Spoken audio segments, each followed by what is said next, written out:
Peggy 18.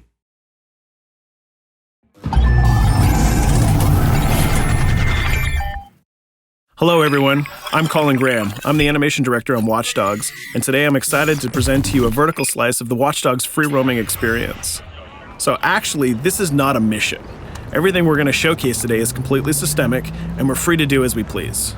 We start off in the wards, the low-income district of our interpretation of Chicago. When creating the world of Watch Dogs, we wanted to stay true to the city and give a unique flavor to each and every neighborhood, not only in terms of the architecture, but also in terms of the people that you'll encounter and what is happening in their day-to-day lives.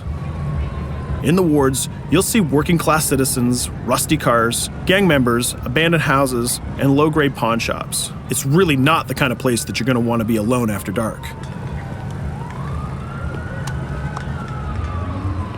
Nowadays, modern cities are increasingly managed by software, controlling traffic lights, electricity grids, and surveillance systems. In our version of Chicago, this management software is called CTOS, or the Central Operating System. The CTOS controls everything in the city, and it was created by the Bloom Corporation. Since the CTOS has been installed in Chicago, people get to work faster, the crime rate has dropped, and the communication networks are now more accessible and stable than they ever were before. It goes without saying that if everything is connected, somebody able to take over the system would be extremely powerful. At this point in the game, we don't have control over this district's CTOS system. The icons that you see over people's head mean that we cannot hack into their mobile devices at the moment. We need to find the CTOS control center, install a backdoor virus into the system to take control over all of the infrastructure in this district. There it is, the CTOS control center.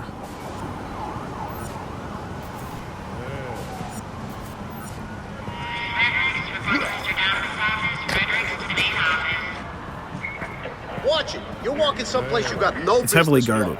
Let's see if we can find the server access codes from a distance. With cameras, we can explore restricted areas without being spotted, tag different guards, and access details on their lives. What the hell is she doing with that weasel motherfucker? It seems that Bloom employees all have a sort of shady past. There it is, the access code to the server room. Unfortunately, we can't access the server via the cameras. We need to sneak inside.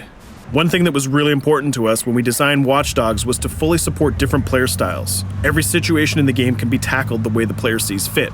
In this situation, we can go all out guns blazing, completely stealth without the guards ever seeing us, or we can hack from a distance without ever setting foot inside the restricted area. Let's hack this forklift. Aiden can use the environment to distract and lure guards. Pretty much anything you hack has multiple functions. So, for example, you could use this forklift to access the roof, or you could use it to create cover. Hacking in Watch Dogs is all about player expression. Let's set an improvised explosive device so we can hack it a little bit later.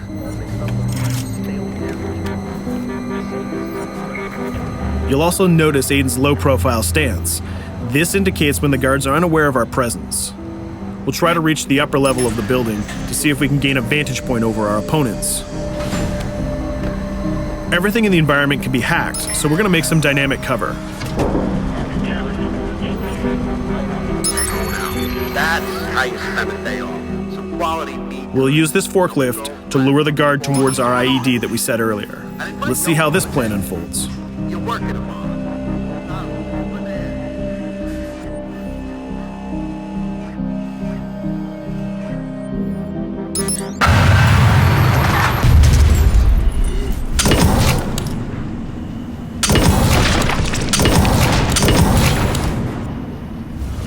What you just saw is called focus.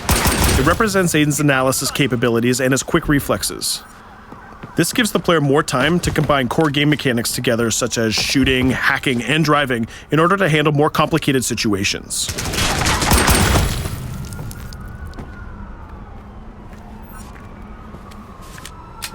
Now we can access that control room.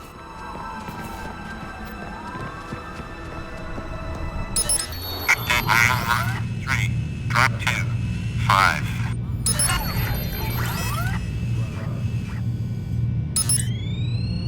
Now we'll be able to hack all of the devices connected to the CTOS within the districts. Thousands of cameras, traffic lights, the electricity grid, and most importantly, all of the citizen information profiles. We can also benefit from the Chicago Police Department Crime Prediction System, which uses facial and pattern recognition to spot potential criminals or potential victims. Since this is a pretty rough neighborhood, I'm pretty sure we're going to stumble on some suspected criminal activity pretty soon. And there it is. The system just pushed an alert of a potential crime. We can see the system trying to triangulate the location on our minimap. Take note, this isn't a mission. This can happen anywhere at any time. We've just spotted a potential victim. It's always up to the player if he wants to investigate or not, to take action or not. So let's see how this turns out. Yeah, you're right. Could I just...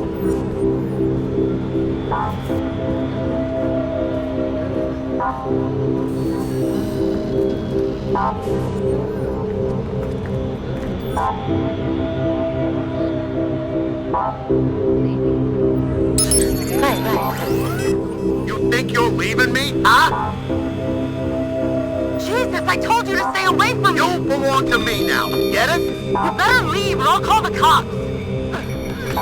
I'll fucking kill you, goddammit! Get off! Yo, that was close. Good thing that we intervened. We managed to prevent the crime, but we triggered a chase. From here, the criminal's behavior is unpredictable. He can try to get away, shoot back at us, surrender, or call for backup.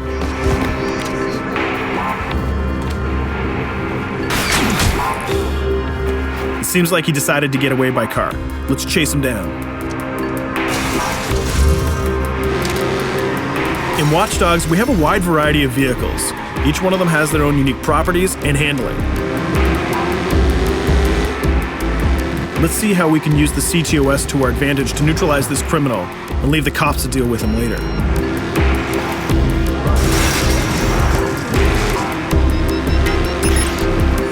The chase stops right here. Using the blockers usually reserved for the cops during interventions, we managed to stop this criminal without killing him. This gives us a reputation bonus.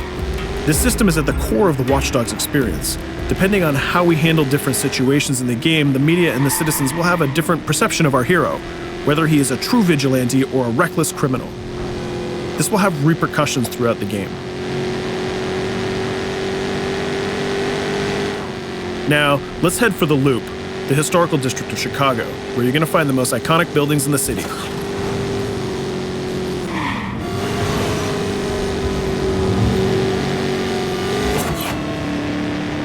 We're going to go to a gun shop to see what arsenal is available for players. The economy is a big part of Watch Dogs. Players will be able to grow their arsenal with weapons and craft their tools in order to increase their power and their hacking abilities.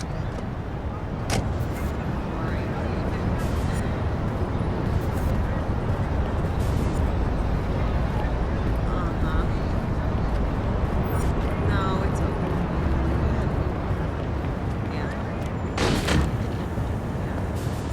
You will find all of the weapons that you would expect in a traditional shooter. Pistols, assault rifles, guns, sniper rifles, and grenade launchers, just to name a few. A lot of bullets were fired in our last encounter with the CTOS guards. Let's stock up on some more ammo. Finding everything.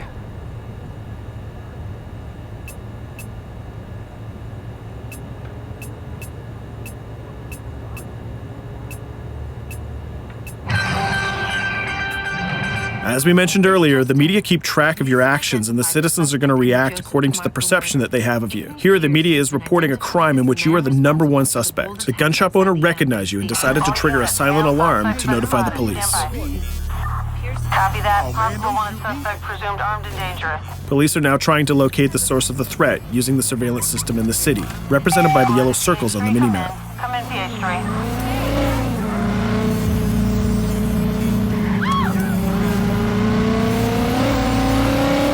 Aiden is able to stall their efforts by hacking into their communication systems while avoiding the scanning areas.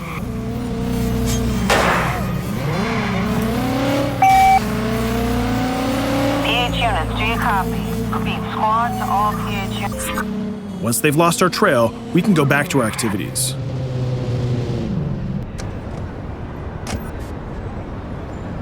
One thing that Bloom did to win over the population of Chicago with the CTOS project was to install free Wi-Fi hotspots throughout the city.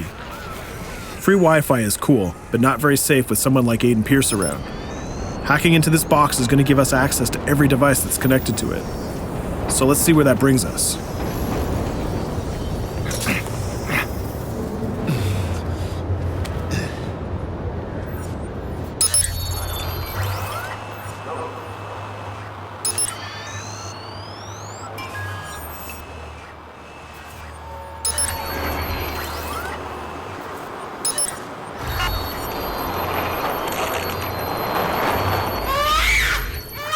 We just hacked into the webcam of a laptop. It seems that we're in the apartment of a mother and we can hear her baby crying in the background. Her bank information is in her mobile phone sitting right there on the table in front of us. It's totally up to the player whether we decide to steal it or not. Of course, this won't affect our reputation because nobody can witness this action. Just like in real life, nothing is totally black or white, but rather many shades of gray. This is exactly the situation where we want the player to question his own morality. Let's go withdraw that money. If you think that you're alone, think again. Aiden is not the only hacker in town.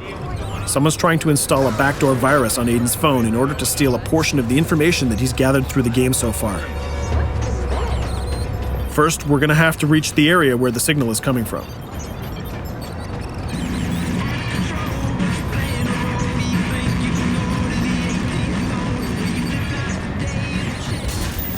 Using our profiler, we're going to try to identify the hacker before the installation finishes.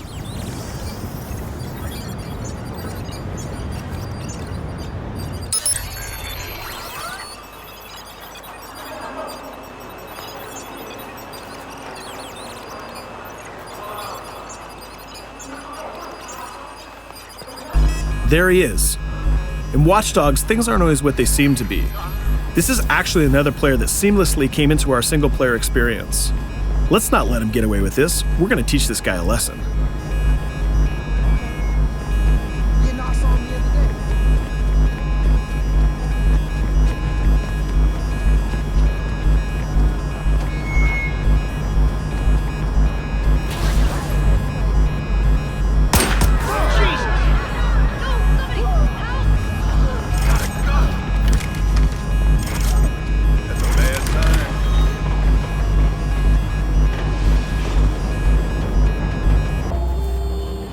We stopped the hack, but the hacker managed to get away.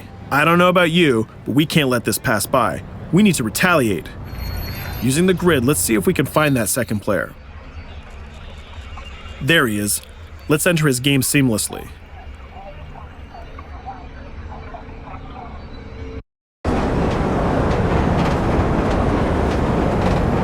The second player is not yet aware of our presence. If we act carefully, he might think that we're one of the many NPCs in the city.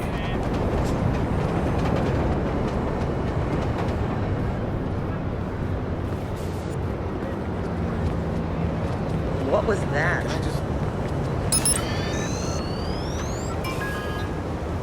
So let's find a place to hide and start hacking. What's going on?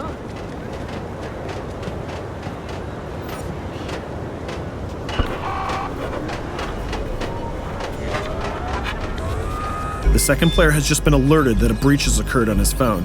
He's trying to find us using his profiler.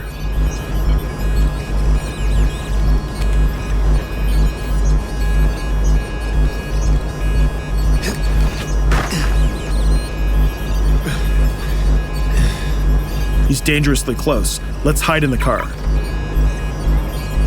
We're spotted. Let's get out of there.